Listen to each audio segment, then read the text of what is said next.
All right. We're going to start here with the King of Cups for your mental space, and we have followed by a Page of Cups. You might be all up in your feels, Virgo.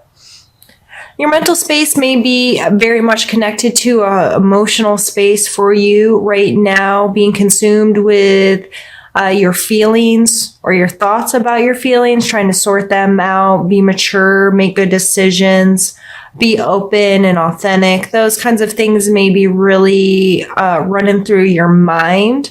What are your emotional connections? Who are you connected to? Why? How? What does that mean to you?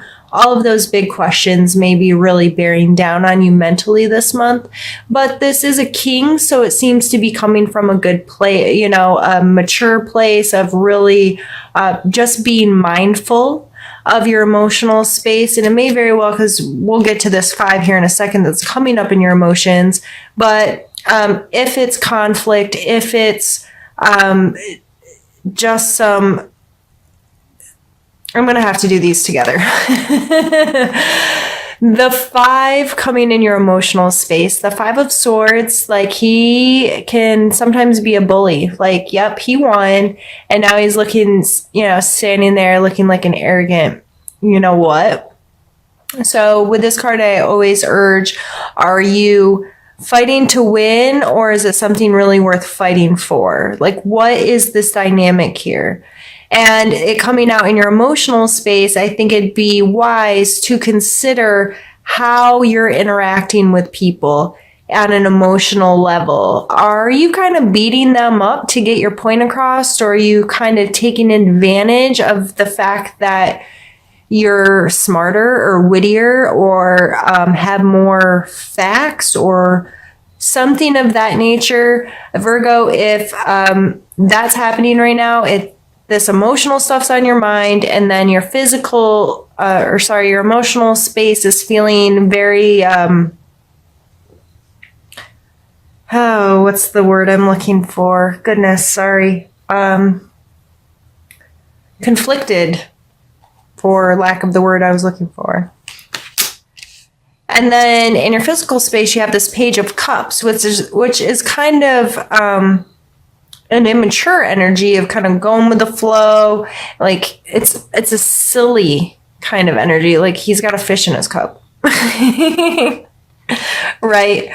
So there may be a lot of emotions. It may, especially with this high ground card, in your physical space, it can maybe seem a little immature. It could seem a little like, why are we having this fight, or why is this conflict? It's not even a big deal. But shifting your perspective on it, deciding to be mindful of how you're interacting with people, not being a bully, not trying to be right in a relationship. I really feel like this is relationship based, since 2 cup cards came out. Are you being mindful of how you could be negatively affecting your relationship with this win or lose thing? Because in a relationship, there shouldn't be winners and losers. You're on the same team, whether it's a friend, a family member, a spouse, or, significant other.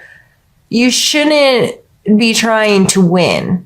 You should be trying to work together for a resolve or a compromise or whatever. But you're on the same team. If you both want the same thing, if you want to enjoy each other, have a good time together, share life with someone, then why would you oppose them and try to make them a loser?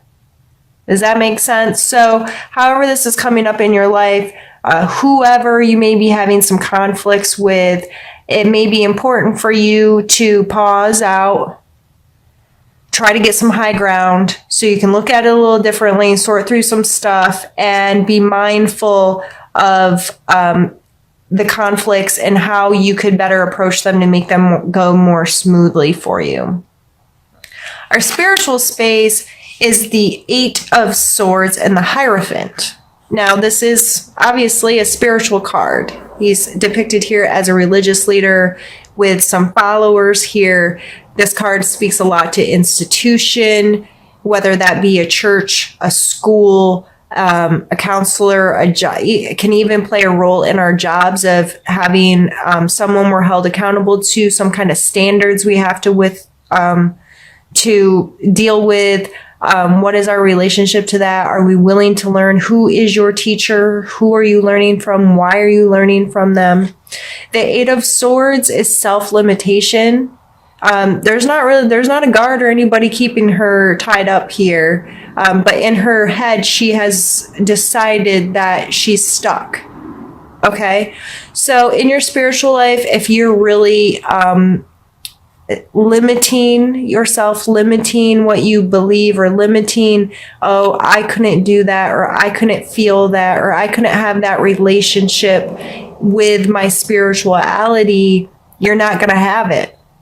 This takes you being willing to take the blindfold off and willing to stop lying to yourself or fooling yourself, or letting your mind or your thought patterns fool you into believing something that's not real.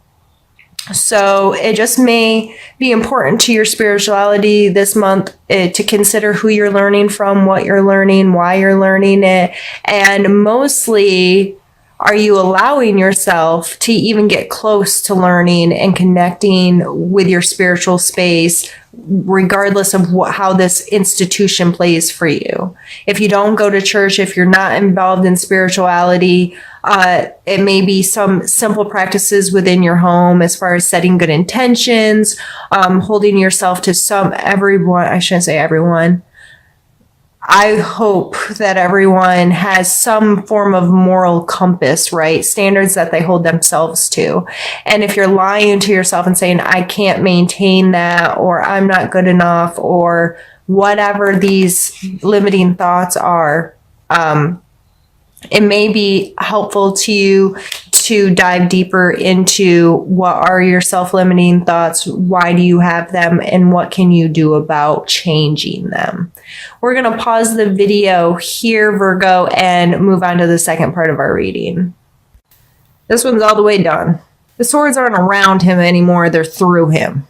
It may be a challenge for you this month to be done with something, to allow something to cease to be. There's an obvious finality. Is that the word I'm looking for? Depicted here. And the swords can be our thought processes and our actions and the things we do and say. And this coming in a challenge, I just get this strong feeling of holding on a little bit too long, or hoping and wishing and dreaming that something can be revived. And the Three of Coins. So Virgo, yeah, this is a strength. You can win an argument. You can win at a lot of things you set your mind to. You are more than capable of strategizing your way through in dealing and coming out on top with certain things. But again, I think this is coming out in a way, and it coming out twice, to stress what is your intention behind it. Because for this to be a strength, for it to be a strength to come out on top, higher ground, the intention has to be right. Like, are you just trying to win? And at what expense? What expense are you willing to have other people lose?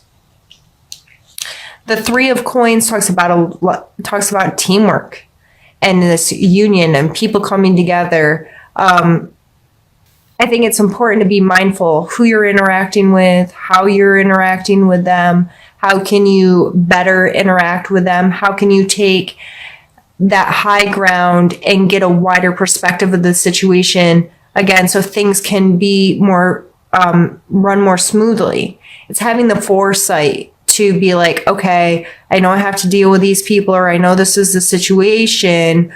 If I put some thought into it prior, and not in a trying to set expectations on it, but a mindfulness of what can I control? I can control my intentions. I can be mindful of how I'm affecting others. I can be very clear about my intent, what I'm trying to do, what I'm trying to accomplish, and be considerate of the people that I'm having to deal with. 5 of Cups and Devil card. This came out for Scorpio last month in the same order. And I just think it's funny. I'm a Scorpio, so those came out for me. And I am a Virgo moon. So if you don't know all of your signs, there's easy natal charts online that you can have fabricated. All you need is your date, time, and place of birth, and it creates a chart for you based on that. So the main 3 aspects that people look at are sun sign. So that's why you're a Virgo sun sign, I assume, since you're watching this video, unless you cross watch for your other signs. Then your moon sign and your ascending sign. Those 3 are like the major players in what we look at as far as astrology.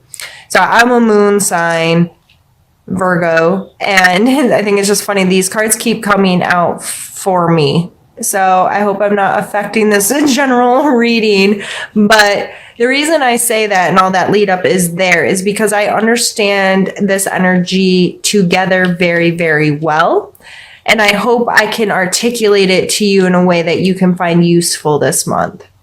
The 5 of coins, you got a thing for 5s this month, but the 5 of, did I say coins? Cups, to me, is mostly to do with grief and loss. And this person is in it.